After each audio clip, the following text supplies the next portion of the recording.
যে বা যারা এই ঘটনা ঘটেছেন এখানে আইনশৃঙ্খলা বাহিনীর সাথে যারা ছিলেন তাদের দায়িত্ব ছিল এটাকে নিয়ন্ত্রণ করা, কোনো অবস্থায় যাতে না হয়। এটা সময়ও ছিল সেখানে, সেই সুযোগও ছিল। এটা জনমনে একটা প্রশ্ন যে কেন আইনশৃঙ্খলার সাথে যারা ছিলেন বা গোয়েন্দা সংস্থাগুলো ছিল কেন এটা করতে পারলো না। এটা তো এমন না যে খুব ঢাকা শহরের দূরে যেখানে রিমোট এরিয়া যাওয়া যাচ্ছে না। তো এটা একটা প্রশ্ন। সামনে নির্বাচনকে বানচাল করার জন্য এটা হচ্ছে কিনা সেটাও একটা প্রশ্ন আমরা এটা রেখেছি। এবং এই সামগ্রিক ঘটনার পেছনে পতিত স্বৈরাচার যারা ছিলেন, ফেসিবাদ যারা ছিলেন, তারা তো ঘোষণা দিয়ে নেমেছেন হাজার হাজার কোটি টাকা তাদের বাজেট ইত্যাদি করবেন। উসমান আদির ঘটনা বা আরও যে সমস্ত ঘটনাগুলো ঘটছে, এগুলোর পিছনে আমরা মনে করি যে এদের একটা বড় চক্রান্ত এবং ষড়যন্ত্রের জাল এখানে কাজ করছে। তাদের এই অপতৎপরতা এখানে আছে, যাতে কোনো অবস্থায় এটা মানে ফ্রি ফেয়ার অ্যান্ড ক্রেডিবল ইলেকশনটা না হয় আর কি।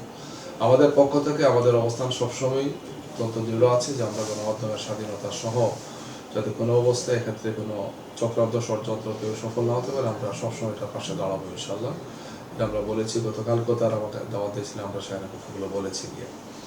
আর কেউ যদি কিছু বলে থাকেন দলীয় অবস্থানটা কি, সেটা হলো মূল কথা। আমাদের পক্ষ থেকে, আমাদের সর্বোচ্চ ব্যক্তি আমিরে জামাতের পক্ষ থেকে আমরা বিবৃতি দিয়েছি, আমরা নির্বাহী বসে পর্যালোচনা করে আবারও আহ্বান জানিয়েছি ছাত্র শিবিরের পক্ষ থেকে, তারাও বলেছেন। এই জন্য এটা খুবই স্পষ্ট। আর কোনো ইনফ্লুয়েন্সার বা কেউ যদি কিছু করে থাকেন সেটা তারই আসলে দায়িত্ব। এখন আমি একজন রাজনৈতিক কর্মী বা রাজনৈতিক দলের আমি দায়িত্বশীল, আমার সাথে একজন দেখা করলেন, আমার সাথে একজন কথা বললেন, বসলেন, তারপরে তিনি একটা বক্তব্য হয়তো কোনো এক সময় দিলেন, সেটার দায় দায়িত্ব তো আসলে আমাদের উপর আসে না। আমরা দলীয় অবস্থান থেকে কি বলছি, দলের শীর্ষ নেতৃবৃন্দের পক্ষ থেকে কি বিবৃতি ডাকছে, সেটা হলো মূল কথা আর কি। এই জন্য এটাকে টুইস্ট করা বা এগুলোকে সামনে এনে একটা দলকে প্রশ্নবোধক করার অপতৎপরতা না তালিলে আমরা মনে করি ভালো হয়।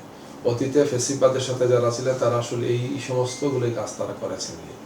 জামাত ইসলামী এবং বিশেষ করে আমরা ফেসিবাদ বিরুদ্ধে যারা ছিলাম তারা গত 16 বছর তো মারাত্মকভাবে আক্রমণের শিকার হয়েছে। আপনি যেটা বললেন যে বড় বড় পত্রিকাগুলোতে হামলা হয়েছে, সম্পাদককে গ্রেফতার করা হয়েছে, নাজেহাল করা হয়েছে, রাতারাতি নোটিশে ইলেকট্রনিক মিডিয়া বন্ধ করা হয়েছে, একাধিক মিডিয়া বন্ধ করা হয়েছে। এই ধরনের চরম মানে অন্যায়মূলক কাজগুলো করা হয়েছে।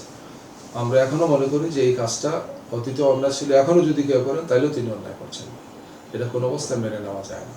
সরকারের পক্ষ থেকেই এবং এর সাথে যেহেতু নির্বাচনের শিডিউল ঘোষণা হয়ে গেছে, এখানে উচিত সরকারের পক্ষ থেকে সর্বোচ্চ সতর্ক থাকা, আইন শৃঙ্খলা বাহিনীগুলো সাবধান করা। এক্ষেত্রে কার যদি কোনো লাইবিলিটিস থাকে, দুর্বলতা থাকে, তাহলে অবশ্যই তাকে আইনের মুখোমুখি করা এবং পরবর্তীতে যাতে আর না ঘটে এই জন্য প্রয়োজনীয় গোয়েন্দা তৎপরতা সহ এই সব কিছু বিষয়ের দিকে যাতে অ্যাটেনশন দেওয়া।